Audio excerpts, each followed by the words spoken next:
Amigos, bienvenidos a Rumbo a las Urnas, programa de cara a las elecciones para este próximo 3 de noviembre. Y en esta ocasión vamos a darle la bienvenida al candidato independiente a la gobernación, Eliezer Molina. Bienvenido. Muchas gracias y un saludo a todos. Estaremos dialogando los temas principales concernientes a lo que es salud, economía, educación y seguridad. Inmediatamente, Molina, sobre la situación de la pandemia que está enfrentando a Puerto Rico con lo del coronavirus, el COVID-19, siendo usted electo a la gobernación, ¿cómo estaría enfrentando para evitar la propagación del virus? Bueno, es un problema sumamente difícil, pero me parece que entregando los materiales y velando que se cumpla con los procedimientos requeridos en los lugares de trabajo, en especial en las farmacéuticas, la manufactura, donde hay una densidad de trabajadores sumamente alta, pues hay que continuar ambas cosas, ¿no? Porque no podemos ya detenernos, llevamos mucho tiempo, así que hay que procurar de que se cumpla con que estas personas reciban todas las herramientas y la educación necesaria para evitar los contagios. Así que es mucho más educación y que las personas creen conciencia de lo que está ocurriendo. En la actualidad hay más de 1 millón de puertorriqueños que utilizan el Plan Vital para poder solventar los costos, gastos médicos. En caso de que usted sea electo gobernador, ¿cómo continuaría el Plan Vital si es que así lo desea? ¿O cómo podría pagar, financiar un plan para todas estas personas? Lo que sucede es que lo que no es funcional, uno no puede darle continuidad. Entonces no se puede seguir pagando algo que simplemente lo que hace es dirigir el dinero de la salud para la aseguradora.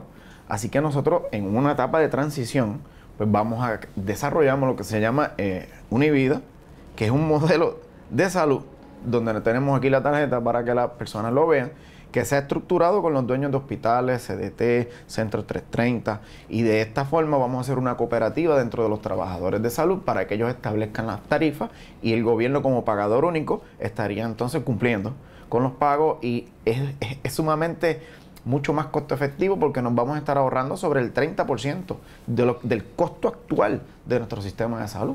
Así que yo creo que no podemos cerrarnos los ojos y entender que no continuamos haciendo nada positivo buscando dinero para pagar algo que no es funcional. Tenemos que redirigir nuestros esfuerzos para hacer algo que sea para el beneficio del pueblo y no las aseguradoras de salud. Justamente estamos hablando de asuntos económicos. Vamos a cambiar ahora el tema entonces a lo que es la economía. ¿Cómo estaría usted trabajando el cierre de negocios, la pérdida de empleos que se ha, digamos, disparado a raíz de la situación de la pandemia? Pues mira, es una situación muy lamentable. Va a tomar tiempo. Esto no es de que un día para otro, pero tenemos que ahora hacer un balance y una data estadística cualitativa y cuantitativa de cuántos negocios quedan y para entonces el déficit propulsarlo con una inyección económica para que nuestros empresarios vuelvan nuevamente al ruedo económico. De esta manera nosotros podemos entonces levantar la economía, pero con unos estándares, ¿no? No es que se le va a dar dinero ni estas cosas así porque sí.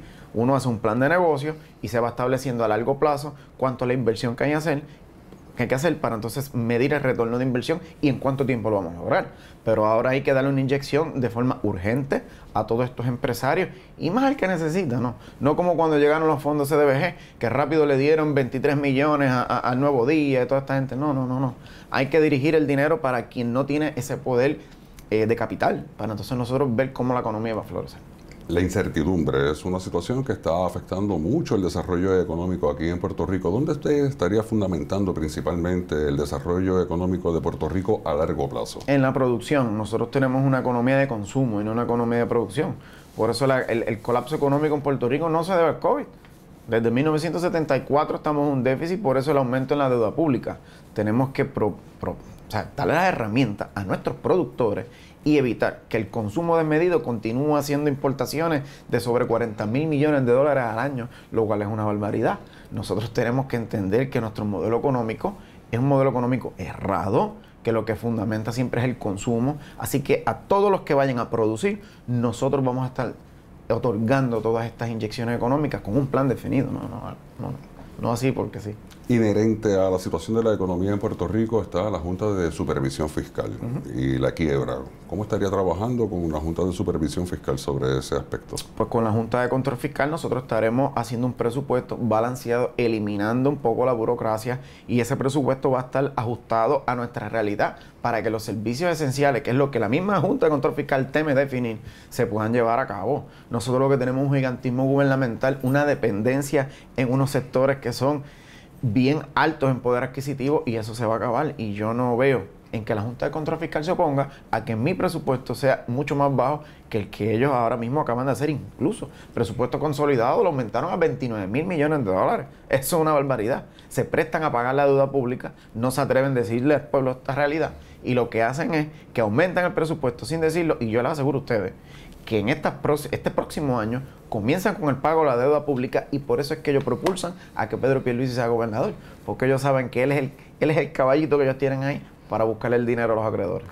Bueno, continuamos aquí dialogando en el Rumbo a las Urnas con el candidato independiente a la gobernación, esto de cara a las elecciones para este próximo 3 de noviembre. Molina, sobre la situación de educación se habla mucho de despolitizar el sistema educativo. ¿Cómo usted se propondría hacerlo? Pues mira, desarrollamos un modelo muy ambicioso donde se va a establecer una cooperativa de trabajadores que la van a componer los maestros, porque son las personas, ese recurso humano que es quien educa. Y de esa forma vamos entonces a eliminar la privatización, que eso es bien importante. Vamos a eliminar el gigantismo que hay en un departamento de personas que no dan clases, y a los maestros le vamos a entregar la administración de las escuelas, y ellos van a hacer unos análisis establecidos a través del cooperativismo laboral, donde van a establecer unas personas que van a estar a cargo de la administración de sus pensiones, de los materiales, planta física, y el gobierno va a propulsar que el dinero que se invierta llegue directamente al salón, a los sueldos de los maestros, y que todas las condiciones, ese ambiente laboral pueda entonces florecer y tener un mejor desempeño de cada uno, porque los maestros han sido maltratados en este país. Y no vamos a dar continuidad a la destrucción de nuestro sistema de educación para ver cómo separan a nuestros niños entre unos de alto poder adquisitivo y otros donde no tienen alto poder adquisitivo y socialmente nos han destruido. Bueno, ha hablado sobre el magisterio, pero los estudiantes quieren, siempre se ha mencionado para ubicarlos como el centro de la atención que amerita el sistema educativo de Puerto Rico. De hecho, ¿cuál sería su plan para trabajar con estos estudiantes, de estos jóvenes del siglo XXI post-pandemia? Mira, nosotros estamos eliminando las prácticas de dar exámenes a nuestros estudiantes. Basta ya de penalizar a nuestros niños.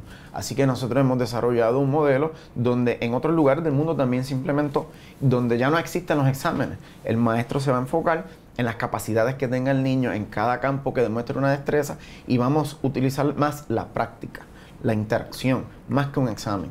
También vamos a habilitar los parques nacionales para que nuestros niños puedan ir allí, los maestros, a dar clases y que interactúen con el medio ambiente, porque vemos una destrucción ahora mismo de los recursos naturales, y es porque se ha separado al ser humano del hábitat natural. Y esto es bien importante, más que un examen, puedan saber una teoría, que con la práctica ellos puedan tener un mejor desempeño, y cuando sean adultos protejan todo el medio ambiente. Y también vamos a abrir los currículos que sean mucho más inclusivos, que tengan finanzas, agricultura, todos estos campos que nosotros entendemos que es un potencial para que nuestros niños se desarrollen. Y hoy día se eliminó porque nos quieren de esclavos, y por eso desde pequeños nos enseñan a hacer un resumen y no un plan de negocio. Nosotros vamos a transformar esta manera de educar a nuestros jóvenes para que aprendan a hacer un plan de negocio y tengamos futuros empresarios, y no pasen a una estadística más de la migración. De hecho, justamente las estadísticas indican que sobre miles y miles de estudiantes han abandonado el sistema público de enseñanza, y por esto se justifica alegadamente el cierre de las escuelas. Sobre este particular, ¿qué opinión le amerita a usted? No, esa es la trampa del sistema para justificar la privatización. Incluso nosotros vamos a retomar todos esos salones, esa planta física, se va a corregir el problema de columna corta, que es algo muy serio, y de esta manera podemos reducir la densidad de estudiantes que tiene cada maestro, y que así pueda ser mucho más personalizada la educación. Es una trampa, ¿no? Lo mismo hacen con las lanchas de Vieques y Culebra, y se justifica el no invertir en un servicio para terminar en las manos del capital financiero, que es lo que viene a privatizar los servicios. Es una trampa que siempre se ha hecho, porque ellos pagan el exceso de infraestructura, luego el gobierno se queda sin dinero para administrarlo y termina la privatización. Por eso nuestra economía es de consumo. Así quiebran nuestras empresas nacionales, se aumentan los índices de desempleo, aumenta la inmigración, se reducen los ingresos del Estado y ahí es que nace la deuda pública. Y se necesita estar pidiendo dinero para pagar un gasto excesivo de una infraestructura que nunca tuvimos la capacidad de pagarla. Vamos a dialogar sobre el tema de la criminalidad. Se menciona que Puerto Rico, uno de los principales ejes para que esto ocurra es el trasiego ilícito de drogas en las calles. Ahora mismo en el aspecto de que no controlamos las fronteras.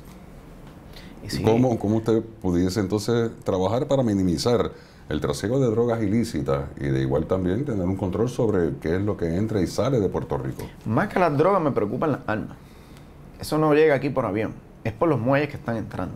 Y yo creo que si se hace un sistema robusto donde se hagan las inspecciones adecuadas y que tengan entes independientes a los que ya están allí, que sabemos que están permitiendo que todas estas cosas entren, incluyendo hasta animales, ¿no?, que vienen exóticos, pues es en los muelles donde tenemos que tener esa vigilancia para evitarlo. Pero también hay que trabajar un poco con la despenalización y todo esto entenderlo, que es lo que abona al crimen organizado, pero más que socialmente, tenemos que preocuparnos, yo creo que más la corrupción gubernamental, porque tenemos muchas personas que hacen que todas estas cosas se permitan y nosotros tenemos que simplemente separarnos del sistema de gobierno que nosotros tenemos y fiscalizar al propio gobierno. Y por eso es que yo aspiro como candidato independiente, ¿no? La violencia con la educación se puede transformar, pero también necesitamos inspeccionar y mayor seguridad. Los policías no tienen recursos.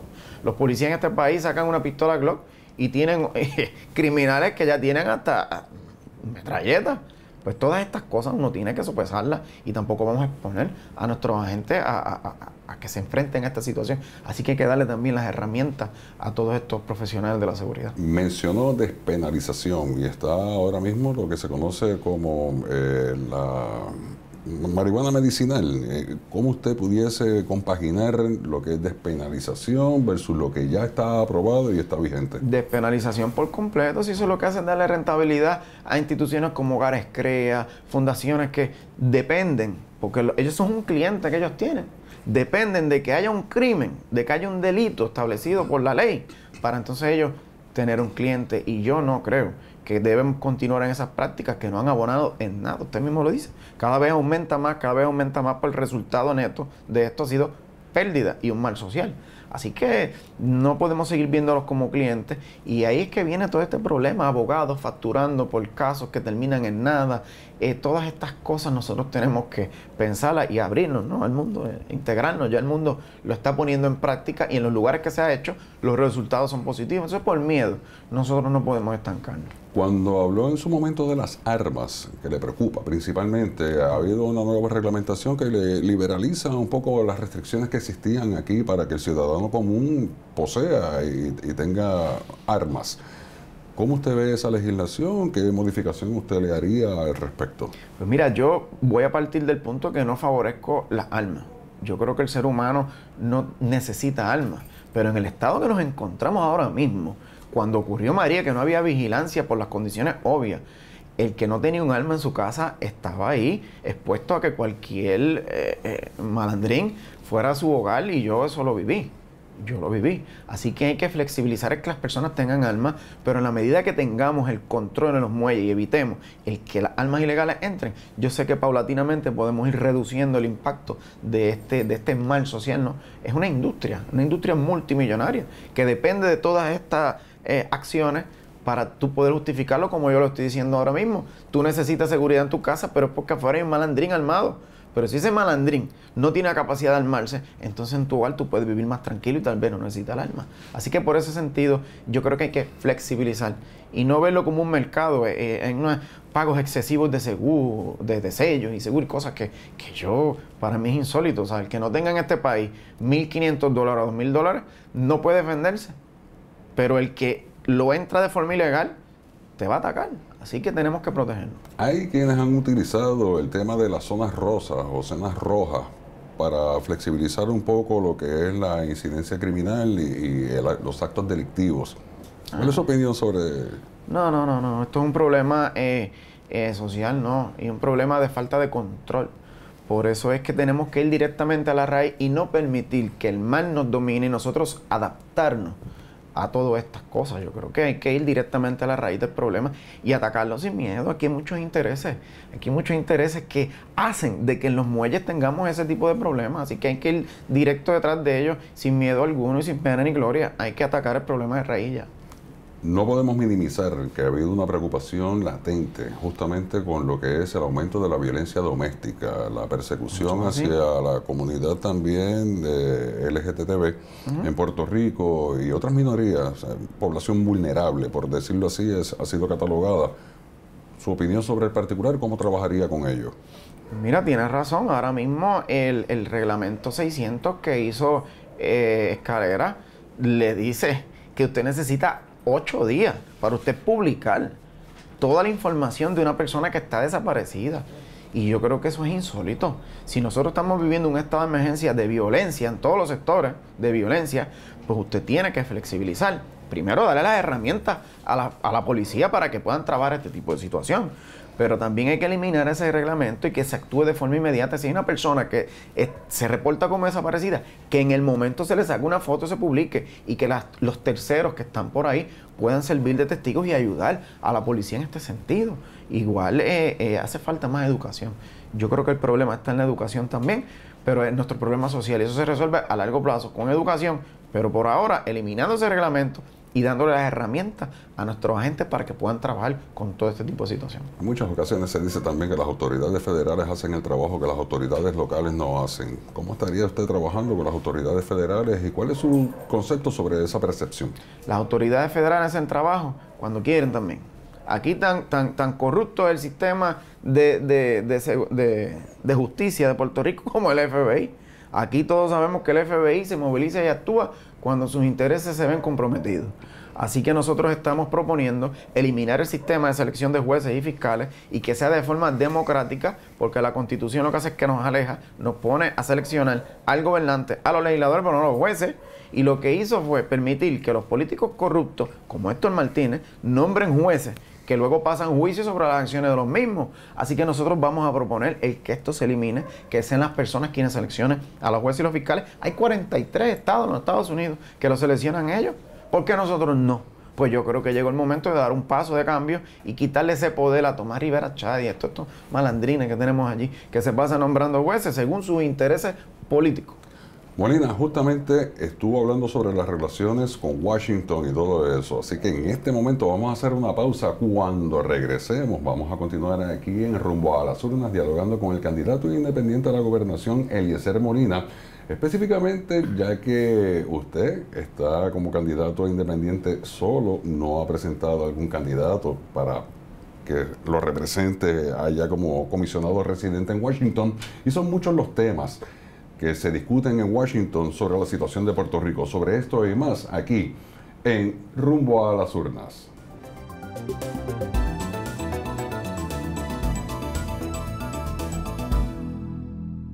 Bienvenidos nuevamente a Rumbo a las Urnas, programa en donde se da a conocer las posturas de los principales candidatos a la gobernación en estas próximas elecciones del 3 de noviembre. Continuamos con el candidato independiente Eliezer Molina y justamente el tema que es Washington. No tiene candidato a la representación de Puerto Rico en Washington, comisionado residente como tal se le conoce. Bueno, y entonces, ¿cómo usted va a estar trabajando los asuntos que se discuten constantemente de todos los ámbitos en Washington y que afecta directamente a Puerto Rico? Pues mira, esa es la virtud de ser un candidato independiente, porque como candidato independiente tú puedes trabajar con el que gane. Y ahora mismo si ganara el Partido Popular y gana Jennifer González, vamos a ver siempre un problema en quién se adjudica tal o cual cosa.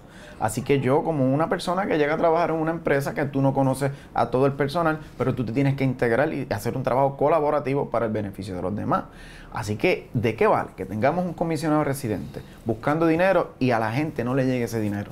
Pues el comisionado que salga electo, estaremos trabajando con él a la mano y asegurarnos de que administrativamente el dinero que entra aquí, que consiga el comisionado residente, que le pueda llegar a la gente, que no pase como ahora mismo que tenemos una gobernadora del Partido No Progresista, una comisionada residente del Partido No Progresista y la misma comisionada dice yo no soy parte de esta administración. y yo consigo un dinero y no se ejecuta y la gente no le llega y termina otra vez en Washington. Así, ¿de qué estamos hablando? Estamos hablando de sana administración, y un candidato independiente tiene la virtud de poder trabajar con todo, incluyendo los municipios. Ese dinero le va a llegar a todos los municipios, no dependiendo del color del cual esté siendo administrado. Así que esa es la ventaja que las personas tienen con un candidato independiente. Vamos a trabajar con el que gane y vamos a trabajar a la mano para que consigan todos los fondos que se necesiten, pero que lleguen a la gente. A través de la historia electoral en Puerto Rico, el Partido Popular, Partido Nuevo Progresista, son los que han tenido representación en Washington, conforme con el trabajo que se ha hecho a través de todos esos años, y de aún así, según su opinión, estaría dispuesto a trabajar con los candidatos que ahora están presentes para las elecciones del 3 de noviembre. Es que esa es la voluntad del pueblo, entonces tenemos que vernos como un equipo, y si el pueblo lo seleccionó, pues yo no soy quien para pasar sobre el juicio del pueblo. Así que con la persona que se seleccione, nosotros vamos a trabajar, pero tenemos una oficina de supervisión y cumplimiento donde nosotros vamos a estar fiscalizando todo el dinero que va entrando y cómo las agencias van a operar. Que el plan de gobierno que se ha establecido se cumpla y que el dinero llegue. Nosotros no tenemos problema con eso. Es que los partidos políticos no trabajan afín a la sociedad. Trabajan según lo que el partido político le diga. Por eso existe la disciplina de partido, los reglamentos y todas estas tonterías, ¿no? Que ponen primero la ideología de un partido antes de nuestra sociedad. Y eso es lo que Puerto Rico tiene la oportunidad el 3 de noviembre de evolucionar y dar paso a una nueva manera de gobernanza. O sea, que en este sentido usted no pone la situación del estatus como prioridad en este aspecto, ya, de aquí al 3 de noviembre para las elecciones. Es que le diga que de aquí al 3 de noviembre va a cambiar el estatus, ni Lady Mágica logra eso. Estamos hablando de que el poder lo tiene el Congreso. Y ya basta de estar diciéndole a las personas, vote por una ideología que usted no puede cambiar. Llevamos más años con el mismo estatus que los mismos partidos políticos. Así que ¿de qué estamos hablando? El partido político no logra cambiar una relación política. Las relaciones políticas cambian en la medida que las circunstancias económicas y políticas de la potencia se ven afectadas. Por eso es que yo trato de propulsar una economía de producción y no una economía de consumo, porque de esta manera Estados Unidos hace una inversión en Puerto Rico y va a recibir menos dinero del que está invirtiendo. Y ese día, cuando las condiciones económicas cambien, el Congreso se va a movilizar. Pero es un partido político con un plebiscito. ¿Cuántos plebiscitos se han hecho en Puerto Rico? Y nada pasa, porque no es el paso correcto. Molina, muchas de las situaciones y fondos que han sido asignados a Puerto Rico han sido señalados como fuentes para los actos de corrupción, asignaciones para asuntos de salud, educación, seguridad, para remediar daños ambientales como lo que ocurrió con María y otros fenómenos naturales. ¿Cómo usted se propone entonces minimizar el efecto corrupción que vienen con toda esa asignación multimillonaria que en muchas ocasiones vienen desde Washington? Con la oficina de cumplimiento, porque vamos a poder monitorear cómo todas las agencias y departamentos se están comportando, que el dinero asignado llegue y se distribuya por partidas de forma equitativa, no que de pronto viene una pandemia y yo saco 40 millones de dólares para que alguien compre unos ventiladores sin que nadie pase juicio sobre, o las pruebas del COVID, perdón, sin que nadie pase juicio sobre la calidad del producto, sobre si la realidad está llegando donde tiene que llegar, y para eso vamos a eliminar por el proceso de subasta los intermediarios. Tiene que ser directo con suplidor o con la persona que vaya a ejecutar la obra. Eso de que yo ponga una persona y después subcontrata es una barbaridad que los partidos políticos se han inventado para ayudar a los cabilderos y a los donantes de los partidos. Y por eso usted ve que luego esta gente donan a las campañas de los partidos políticos, y eso es corrupción, porque el dinero que se paga por esa obra a la larga va al partido a través de un donativo. Es un ciclo que es vicioso y solamente lo acabamos eliminando los intermediarios. Tomamos varios puntos de los que ya hemos retomado, como por ejemplo lo que es economía, educación y salud y todo ello en esta discusión con Washington, porque justamente son los temas que allá se discuten constantemente en Puerto Rico. Sobre el posible regreso de las farmacéuticas como un eje importante para estimular la economía de Puerto Rico, ¿cómo usted vislumbra que esto pueda ocurrir debido a las sanciones que Trump le impuso a China y el posible regreso de toda esa industria para la zona occidental? Eso lo que muestra es la falta de enfoque que ha tenido el gobierno en Puerto Rico. Porque si el gobierno en Puerto Rico hubiese fomentado el que se hubiese desarrollado una industria farmacéutica puertorriqueña sólida, robusta, cuando hubo el problema con los chinos, Puerto Rico estuviese supliendo de forma directa a los Estados Unidos y no tuviese que estar esperando por una exención contributiva o créditos contributivos. Nosotros tenemos que propulsar que nuestra industria nacional sea robusta, sólida, que se hagan equipos médico-quirúrgicos, medicamentos. Nosotros tenemos la infraestructura, el capital humano, lo tenemos ahí, pero siempre vivimos detrás de la dependencia pensando en que tiene que venir otro para que fomente el capital extranjero, lo que sea. Si Washington va a hacer eso y van a venir, que vengan. Pero nosotros tenemos que desarrollar nuestra industria nacional ya. Porque ahora mismo viene Washington y hace eso, y de aquí a 10 años se arrepiente, quita la exención contributiva y vamos a tener el mismo efecto adverso que tuvimos con la salida de la 936. Y eso pasa por la dependencia. Así que tenemos que confiar en nuestra gente y desarrollar una industria sólida y robusta y no estar pendientes a lo que Washington pueda hacer. Si lo hizo, pues muy bien, pero nosotros tenemos que hacer nuestra parte. ¿Cuál sería su propuesta en este aspecto, ya que sé que usted trabaja lo que es la agricultura y todo ello y la fomenta, pero también hay muchas leyes federales que inciden sobre el desarrollo de la agricultura en Puerto Rico? ¿Cuál sería su propuesta a la figura que esté allí como comisionado residente en Washington para que impulse la economía de la agricultura aquí en Puerto Rico? Bueno, pues yo no creo que fomentan el desarrollo agrícola si no Puerto Rico tuviese una industria agrícola sólida. Nosotros lo que tenemos es que exportar nuestro producto porque por las condiciones políticas que tenemos, el producto importado pues llega a un costo inferior. Y los altos costos de producción en Puerto Rico hacen que no sea rentable tú poder distribuir nuestros productos agrícolas aquí. Así que nosotros vamos a fomentar la exportación buscando mercados nichos con productos específicos donde por oferta y demanda tenga una salida garantizada, como ocurre con el cacao, como ocurre con el café, los frutales, los cítricos, los farináceos. Nosotros tenemos los recursos naturales y tenemos el capital humano, así que hay que invertir en todos estos campos y ver a Estados Unidos más que como jefe, como un cliente. Si ellos por condiciones climatológicas no pueden producir cítricos, ¿dónde estamos nosotros produciendo cítricos para exportarlo? Pues ahí es que nosotros nos vamos a enfocar. Para entonces el último tema que nos quedaba era seguridad. Usted habló sobre la situación de la laxitud que hay en las autoridades federales en atender lo que son las fronteras, lo que entra a Puerto Rico y sale de Puerto Rico, principalmente lo que son armas y drogas. ¿Qué propuesta usted presentaría al comisionado residente para trabajar con ese asunto? Detener el problema que hay en los puertos, porque qué casualidad que por los puertos es que entran las armas. ¿Y quién las produce? ¿Quién las distribuye? ¿Quién las vende? Pues hay que tener esa malicia, ¿no? Y ver que a veces se puede justificar la entrada de algo para yo tener la venta de un producto, y nosotros no somos esclavos de nadie. Así que si hay problemas en la frontera, ¿quién vigila la frontera? ¿Los federales? Pues es el fracaso de los federales lo que ha permitido que todo esto ocurra. Así que hay que sentarse con ellos y exigirle las cosas, no como ir a estar pidiendo fondos. Mira, aquí hay unos resultados. ¿Quién es el que inspecciona? Usted está fallando. Hay algo aquí que no nos cuadra y hay que exigirle sin miedo. Sin miedo. Oiga, aquí la hermana de Rosa Emilia le estaba distribuyendo las armas al gobierno, las Glock, a sobreprecio. ¿Dónde se negoció eso? En el Tribunal Federal. Pero es que el pueblo no tenía la necesidad de saber estas cosas. Pues hay que exigirle. Muchas gracias, Molina, por su participación aquí en Rumbo a las Urnas. Y amigos, bueno, de esta manera concluimos este espacio, no sin antes recordarles, Rumbo a las Urnas, en donde se presentan todas las propuestas de los candidatos principales a la gobernación para este próximo 3 de noviembre. Y, como siempre, les esperamos aquí. Que tengan todos muy buenas noches.